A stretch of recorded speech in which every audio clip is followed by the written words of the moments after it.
Senhor presidente, senhoras e senhores senadores, senhor professor Gustavo do Vale Rocha, eu quero,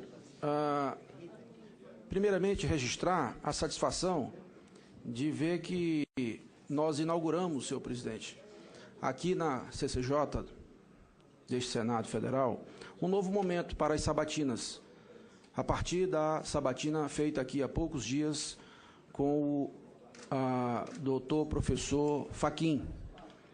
Tivemos aqui uma sabatina de 12 horas. Isso faz com que a gente compreenda que não é mais simplesmente uma indicação da Presidência da República e aqui uma decisão homologatória. Um faz de conta, doutor Fachin esteve aqui por longas horas e foi por todos nós democraticamente sabatinado e de maneira bem franca, aberta, sem rodeios, os senadores puderam fazer as suas colocações. Primeiramente, este registro da nossa satisfação. Tenho aqui inúmeras perguntas para fazer, mas eu vou me ater a uma pergunta. Eu vou dar oportunidade para que os nossos companheiros senadores também possam esgotar outros assuntos. Mas eu quero insistir no assunto aqui colocado pelo colega senador Randolfo Rodrigues. Vossa Senhoria é indicado pela Câmara dos Deputados, hoje presidida pelo nobre deputado Eduardo Cunha. As razões da minha pergunta já foram colocadas aqui em função do confronto direto que tem ele com o Ministério Público. A nossa função é definir quem são os conselheiros do Conselho Nacional do Ministério Público que possam preservar o princípio constitucional e democrático da independência do Ministério Público. Nesse sentido, eu quero perguntar objetivamente a Vossa Senhoria.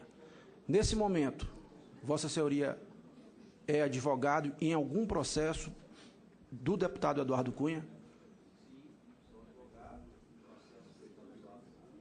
Nenhum deles envolvendo o Ministério Público.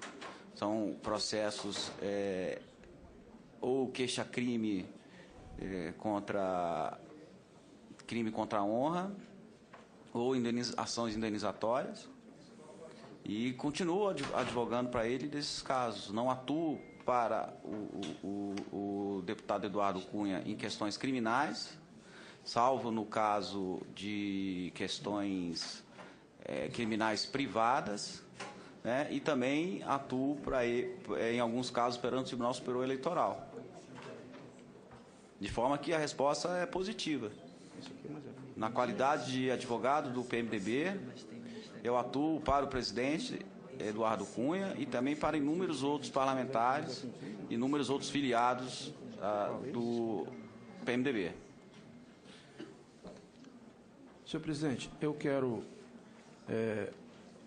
deixar consignado que não vejo nenhum problema do professor Gustavo advogar para algum parlamentar, inclusive eu. Claro que o problema, neste caso, seria eu julgá-lo, e é o que fazemos neste momento. Repito, Vossa Senhoria foi indicado pela Câmara. Eu tenho um levantamento breve que revela que apenas no Tribunal de Justiça do DF, Vossa Excelência tem 7 processos advogando para o deputado Cunha. 7, só no TJDF. E no Supremo Tribunal Federal, Vossa Excelência, Vossa Senhoria tem mais outros 6 processos. Processo contra, na área penal, que Vossa Senhoria acaba de dizer que não tem alguns processos, sim. Processos aqui contra a honra. Contra a honra. Eu poderia ler o número do processo. Acho que não há necessidade disso. Não, eu falei, Vossa Excelência, que atua em questões criminais envolvendo questões privadas, que não envolve o Ministério Público. Eu posso não ter sido claro na minha resposta. Eu creio que Vossa Excelência, aqui, pelo menos em minhas mãos, tem mais de uma dúzia de processos advogando para o deputado Eduardo Cunha. Vossa Senhoria, conselheiro do CN, do Conselho Nacional do Ministério Público, se sente absolutamente à vontade para, com a independência necessária que exige a função, o cargo, continuar com essas relações com o deputado Cunha. Eu me refiro apenas ao deputado Cunha, por quê? Porque Vossa Senhoria foi indicado pela Câmara. Não vejo, já disse, nenhum problema advogar para ele, para outros deputados ou para alguns senadores. Eu não me sinto confortável e gostaria que Vossa Senhoria tivesse a capacidade de me fazer mais confortável para ajudá-lo a chegar a esta função que hoje aqui é o objetivo dessa audiência. Eu deixo com Vossa Senhoria as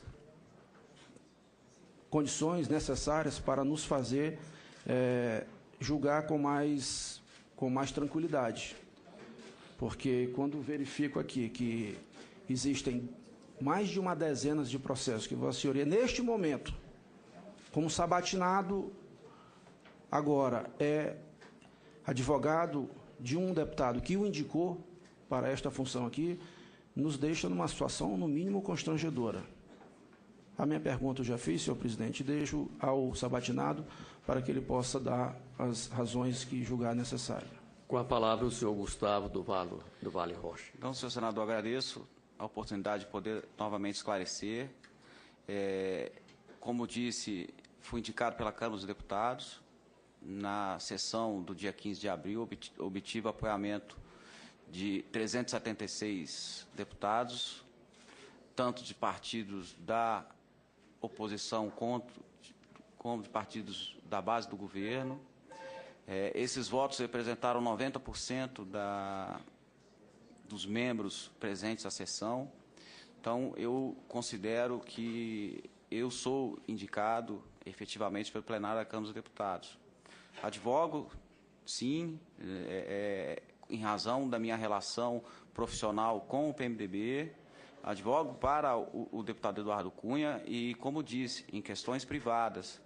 As questões penais que Vossa Excelência se refere, e eu tive a oportunidade de falar, provavelmente não tenha sido muito claro, envolve querelas privadas, queixas-crime, sem qualquer participação do Ministério Público. Não atuo em nenhum caso em que o deputado Eduardo seja processado criminalmente, não atuo em qualquer processo criminal do deputado Eduardo Cunha, não sou advogado de nenhum parlamentar na citada Operação Lava Jato, de forma que eu me sinto absolutamente tranquilo em compor, caso seja merecedor, o Conselho Nacional do Ministério Público. Atuarei com independência e, caso eu entenda que determinada circunstância está a impedir a minha imparcialidade, a primeira coisa que eu faria seria me dar por suspeito e não analisar o pedido. Então, respondendo a Vossa Excelência, me sinto tranquilo com relação à indicação, me sinto tranquilo com relação à função a ser exercida. Repetindo o que disse ao novo senador Randolph, estou indo por vontade própria, eu que busquei a vaga no Conselho do Ministério Público, razão pela qual atuarei com total independência e com total imparcialidade. E repito, se em alguma circunstância eu perceber que a minha imparcialidade está sendo mitigada de alguma forma, eu não hesitarei em me dar por suspeito ou impedido de analisar qualquer caso referente a isso. Mesmo aquele Com a que réplica, o senador Roberto Rocha. Mesmo aquele que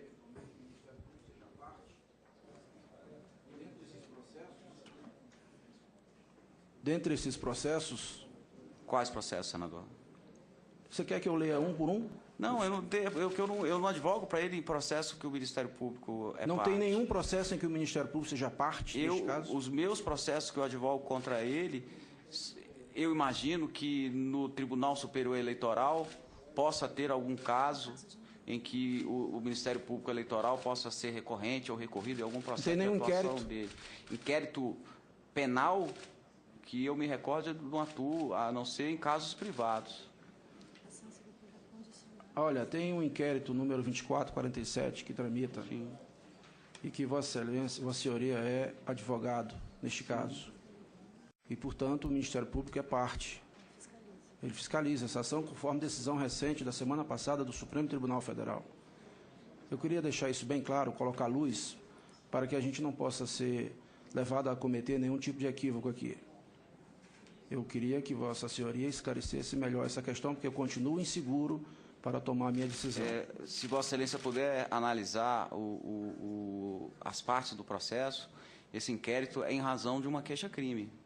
É uma ação penal privada, da qual o Ministério Público não é parte. E se, porventura, possa ter algum processo, que eu não me recordo, que tenha atuado para o deputado Eduardo Cunha em casos em que ele é acusado criminalmente, salvo em casos eleitorais, eu, como disse, se minha imparcialidade ficar,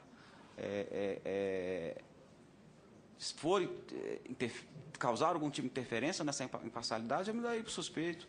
E, na terminologia do Supremo, senador, as ações penais privadas também são autuadas como inquérito. Então, se eu ingresso contra o senador Valdir Raupp com uma ação penal privada, esse processo será autuado como inquérito. E o fato do Ministério Público, o Ministério Público ele é custos legis e faz parte, está presente em todas as varas do Distrito Federal na condição fiscal da lei. E eu acho que essa condição de custos legis fiscal da lei não impede a análise de processos do qual eu venha a ser advogado de alguma das partes.